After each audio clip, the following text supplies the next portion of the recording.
Good morning, class. Today we are going to start exercise 3.3. तो आज हम जो एक्सरसाइज कर रहे हैं वो 3.3 कर रहे हैं। तो इसका जो पहला क्वेश्चन है वो हम स्टार्ट करते हैं। तो पहला क्वेश्चन है इसका, given a parallelogram ABCD, complete each statement along with the definition और प्रॉपर्टी यूज्ड।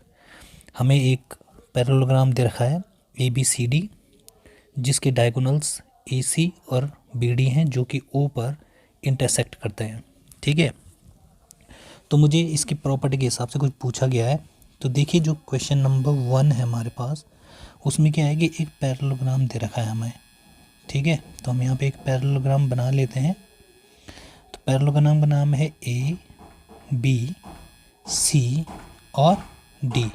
ठीक है, तो इसके जो डायगोनल्स हैं वो क्या करते हैं, O पर इंटरसेक्ट करते हैं। तो O पे अगर इंटरसेक्ट करेंगे वो, तो हम कैसे कर सकते हैं। तो इसमें जो पहला पूछा गया है, क्वेश्चन नंबर 1 का जो फर्स्ट पूछा गया है मुझे, वो पूछा गया है कि AD जो है वो किसके बराबर होगा, किसके बराबर।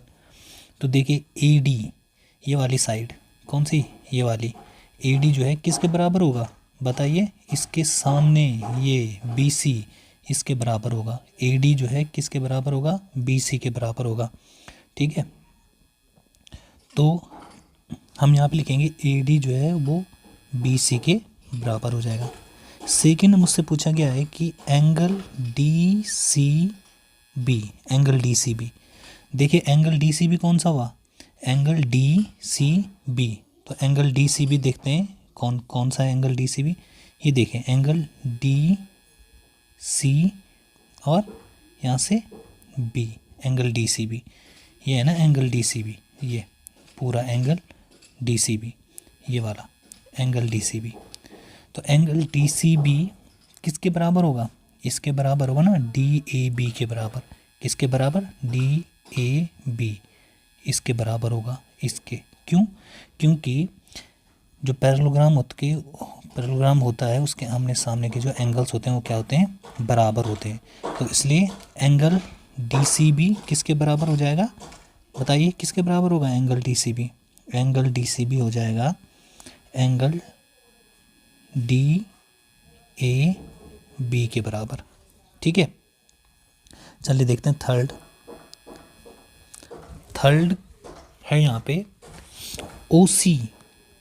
OC किसके बराबर होगा। देखिए मुझसे पूछा गया है यहाँ पे OC का मतलब ये वाला OC, ये OC, ये जो ग्रीन है OC, ये पूछा गया है मुझसे कि ये किसके बराबर है। तो OC देखिए किसके बराबर होगा, OA के बराबर हो जाएगा। OC OA के बराबर हो जाएगा, किसके बराबर, OA के बराबर। क्यों, क्योंकि पैरेललोग्राम के जो डायगोनल्स होते हैं वो एक दूसरे को इंटरसेक्ट करते हैं बराबर बराबर। ठीक है, तो इसलिए OA बराबर OC के बराबर हो जाएगा। और फोर्थ मुझसे पूछा गया है कि जो मेजरमेंट एंगल DAB जो है वो किसके बराबर होगा, सॉरी जो ये है DAB प्लस एंगल CDA। अब देखिए DAB कौन सा है, DAB मतलब यहाँ पे देखते हैं हम कि इसकी बात हो रही है DAB, मतलब ये जो ब्लैक है DAB, ये वाला एंगल DAB, ये वाला DAB जो है वो, और प्लस CDA, ये मतलब यहाँ CD और A, ये वाला एंगल, ये दोनों एंगल जो है मिलके कितना बनाएंगे, ये दोनों मिलके बनाएंगे 180 डिग्री। क्यों, क्योंकि ये वाला एंगल और ये वाला एंगल आपस में कौन सा है, को इंटीरियर एंगल है। क्यों, क्योंकि ये दो पैरेलल लाइंस हैं, इन दो पैरेलल लाइंस के बीच के एंगल ये आपस में होंगे को इंटीरियर एंगल। और को इंटीरियर एंगल का सम हमेशा कितना होता है, 180 डिग्री। ठीक है स्टूडेंट, चलिए देखते हैं हम नेक्स्ट क्वेश्चन नंबर 2। तो हम क्वेश्चन नंबर 2 डिस्कस कर रहे हैं अब। क्वेश्चन नंबर 2 है हमारे पास, consider the following parallelograms, find the value of unknown XYZ। हमारे पास कुछ फिगर्स दिए गए हैं और इनमें एंगल्स के जो वैल्यू हैं वो वेरिएबल दिए गए हैं एक्स, वाई और जेड, तो हमें इनकी वैल्यूज़ निकालनी है। ठीक है, तो देखिए जो क्वेश्चन नंबर 2 का फर्स्ट है हमारे पास, वो हम यहाँ पे इस तरह से है कि एक पैरेललोग्राम बनाया गया है। मैं यहाँ पे एक पैरेललोग्राम बना देता हूँ इस तरह से, ए, यहाँ पे बी, यहाँ पे सी, यहाँ पे डी। ये एंगल जो है ये 100 दिया गया है, 100 डिग्री।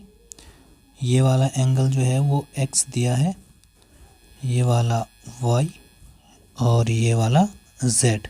ठीक है, तो हमें एक्स, वाई और जेड की वैल्यू पूछी गई है।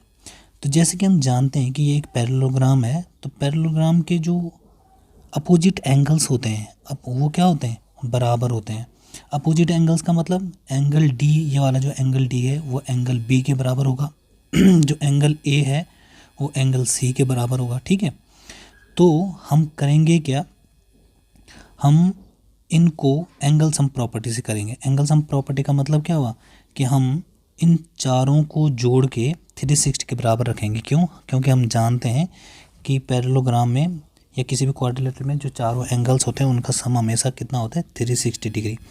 तो स्टार्ट करते हैं ए से, तो मतलब जेड, बी की वैल्यू कितनी है 100, सी की वैल्यू कितनी है एक्स और डी की वैल्यू कितनी है वाई। ये सब मिलके कितना बनाएगा 360। तो देखिए z प्लस 100 प्लस, अच्छा जो x है क्या वो z लिख सकता हूँ मैं उसे? क्यों? क्योंकि जो ये x है ना, ये वाला एंगल जो है इसको मैं z के बराबर लिख सकता हूँ। क्यों? क्योंकि ये दोनों एंगल्स अपोजिट एंगल्स हैं और अपोजिट एंगल्स हमेशा क्या होते हैं, बराबर होते हैं। तो x की जगह मैं z ही लिख रहा हूँ और प्लस y की जगह 100 लिख सकता हूँ। क्यों? क्योंकि y जो है वो 100 के बराबर होगा, क्योंकि अपोजिट एंगल हैं और किसी भी पैरेललोग्राम में अपोजिट एंगल्स बराबर होते हैं। तो y की जगह भी मैं 100 ही लिख रहा हूँ, तो ये हो रहा है 360। z और z, ए के वाला z, ए के वाला z, तो z और z हो गया 2z प्लस 100 और 100 कितना हो गया 200 बराबर 360 डिग्री।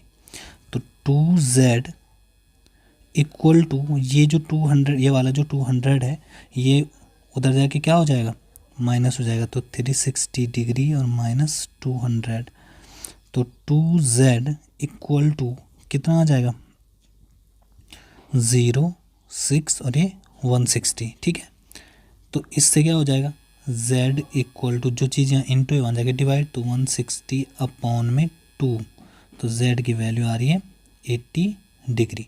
तो z की वैल्यू 80 है, तो इसका मतलब x की वैल्यू भी 80 होगी। क्यों? क्योंकि वो दोनों बराबर हैं। और y की वैल्यू तो हमें पता थी ही कि 100 है, क्योंकि वो अपोजिट एंगल है उसके। ठीक है, तो ये क्वेश्चन नंबर 2 का ए था हमारे पास। तो क्वेश्चन नंबर 2 का बी डिस्कस करते हैं हम। क्वेश्चन नंबर 2 का बी, तो क्वेश्चन नंबर 2 का है ये बी। तो हमारे पास फिगर कुछ इस तरह से दिया गया है, ऐसे और इस तरह से हमारे पास एक फिगर दिया गया है और यहाँ पे दिया गया है x, यहाँ पर y, यहाँ पे 50, ठीक है, और यहाँ पर z। अब देखिए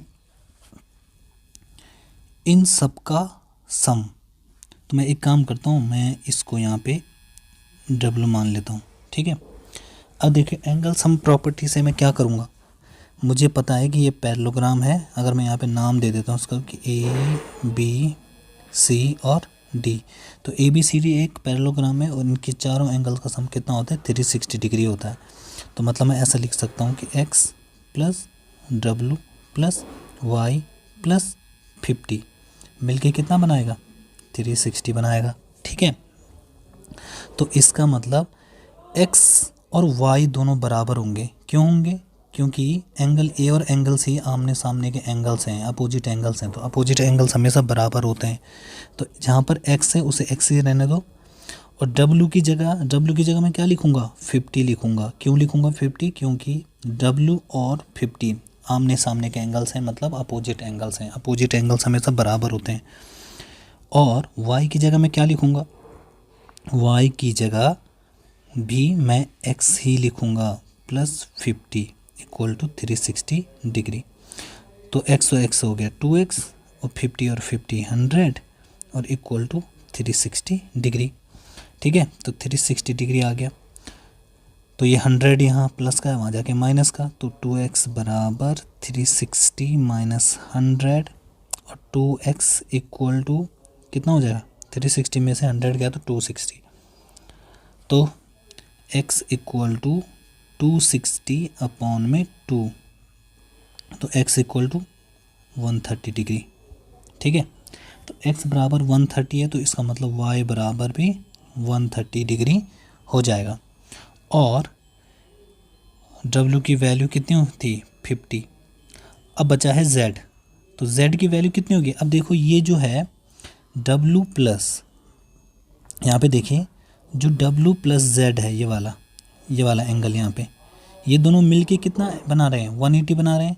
तो इसका मतलब जब w जो है 50 डिग्री है तो z कितना हो जाएगा, सीधे क्या करो 180 में से 50 माइनस कर दो, तो इसका मतलब z की वैल्यू कितनी आ गई है, इसमें से इसको माइनस करूँगा तो 130 डिग्री।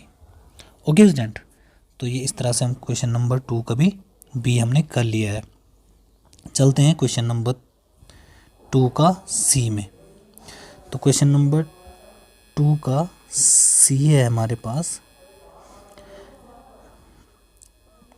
क्वेश्चन नंबर 2 का सी। इसमें फिगर कुछ इस तरह से बनाया गया है,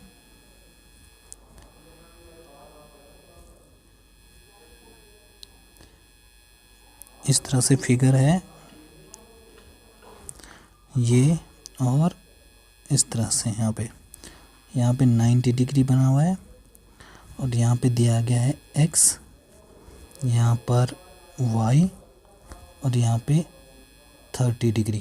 ठीक है, अब यहाँ पे देखिए अगर मैं इसको नाम दूँ A B C और D और यहाँ पे हम इसको नाम दे देते हैं M।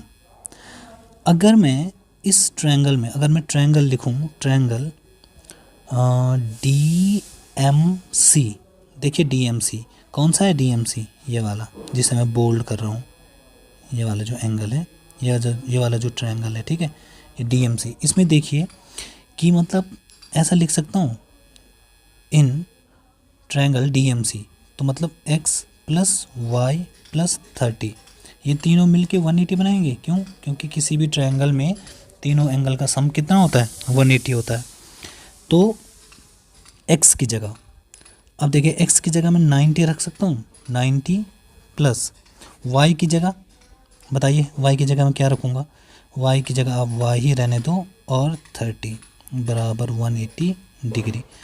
तो ये हो गया 90 और 30, 90 और 30 मिलके कितना हो गया 120, तो 120 प्लस y इक्वल टू 180, तो y की वैल्यू कितनी आ गई है 180 माइनस 120 और y की वैल्यू आ गई हमारे पास 60 डिग्री।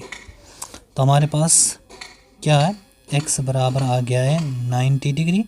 90 क्यों है, क्योंकि यहाँ पे जो है ना ये भी 90 है, तो इसलिए आमने सामने के एंगल्स बराबर हो जाएंगे। आमने सामने के एंगल्स क्योंकि ये जो है आपस में क्या है, वर्टिकली अपोजिट एंगल्स हैं। ठीक है, तो वर्टिकली अपोजिट एंगल्स हैं तो बराबर होंगे। x बराबर 90 हो गया, y बराबर 60 हो गया, और बाकी जो है मुझे यही पूछा गया था इसमें। ठीक, अच्छा इन्होंने यहाँ पे एक ये वाला एंगल भी पूछा है z। अब देखें यहाँ पे y बराबर z हो जाएगा, z की वैल्यू 60 आ जाएगी। क्यों, क्योंकि यहाँ पे देखिए ये वाली जो लाइन है, ठीक है, मैं यहाँ पे बता देता हूँ आपको, जो यहाँ पे ये वाली लाइन है, ये वाली लाइन और ये वाली जो लाइन है, ये दोनों पैरेलल हैं, और इन पैरेलल लाइंस को ये लाइन काट रही है, ये ट्रांसवर्सल लाइन है। तो यहाँ पे जो है क्या बन रहा है, अल्टरनेट इंटीरियर एंगल बन रहा है। तो इसलिए y और z की वैल्यू दोनों बराबर हो जाएगी, और z की वैल्यू भी क्या आ जाएगी 60 डिग्री आ जाएगी। ठीक है, तो हम चलते हैं अब क्वेश्चन नंबर 3 की तरफ। ठीक है, तो देखते हैं कि जो क्वेश्चन नंबर 2 के बाकी सेक्शन हैं वो आप खुद ट्राई करें। तो हम चलते हैं क्वेश्चन नंबर 3 में। ठीक है, तो क्वेश्चन नंबर 3 है हमारे पास, can a quadrilateral ABCD be a parallelogram if, तो मुझसे कुछ कंडीशंस दिए गए और मुझसे ये पूछा गया कि क्या ये पैरेललोग्राम हो सकता है। तो इन्होंने क्या किया है कि एक पैरेललोग्राम बनाया गया है यहाँ पे इस तरह से। मैं यहाँ पे एक पैरेललोग्राम बना लेता हूँ। तो ABC और D, और मुझसे पूछा गया है कि D+B मतलब D और प्लस B, D+B जो है वो क्या है, वो दोनों मिलके 180 डिग्री बना रहे हैं। ठीक है, तो क्या ये पैरेललोग्राम हो सकता है? ये दोनों आपस में बराबर हो सकते हैं और 180 भी बना सकते हैं। ठीक है, बट यहाँ पर ज़रूरी नहीं है कि ऐसा हो, समझे आप? मतलब ये दोनों मिलके कौन सा D और B, ये हमेशा आमने सामने के एंगल जो है हमेशा क्या होते हैं, बराबर होते हैं, और ये दोनों मिलके 180 भी बना सकते हैं। ठीक है, तो इस वाले का जो आंसर हो जाएगा वो हो जाएगा कि it can be but here it is not need to be. Okay, तो सेकंड है हमारे पास, थर्ड का सेकंड।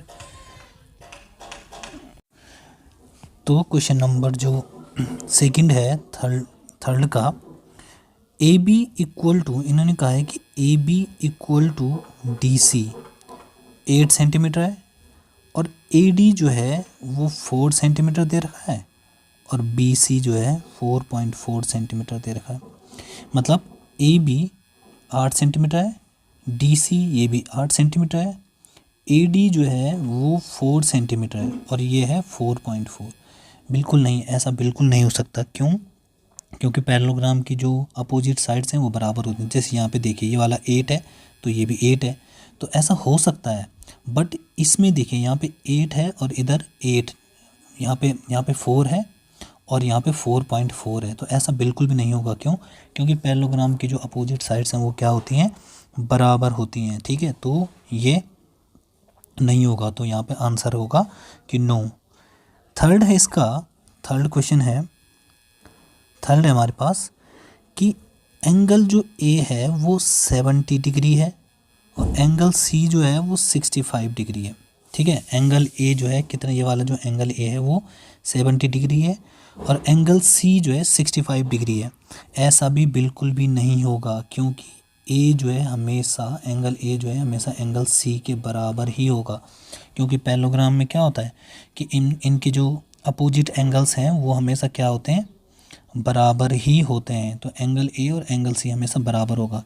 ये वाला एंगल और ये वाला एंगल हमेशा क्या होगा, बराबर होगा। ठीक है, तो आज हम केवल क्वेश्चन नंबर 3 तक ही कर रहे हैं और इससे रिलेटेड जो भी PDF आपको व्हाट्सएप ग्रुप के माध्यम से भेज दी जाएगी। ये सिर्फ मैं आपको समझाने के लिए मैंने ये वीडियोस बनाई है। ठीक है, बाकी जो भी उतारने का काम आप करेंगे वो PDF से करेंगे। Okay class, thank you.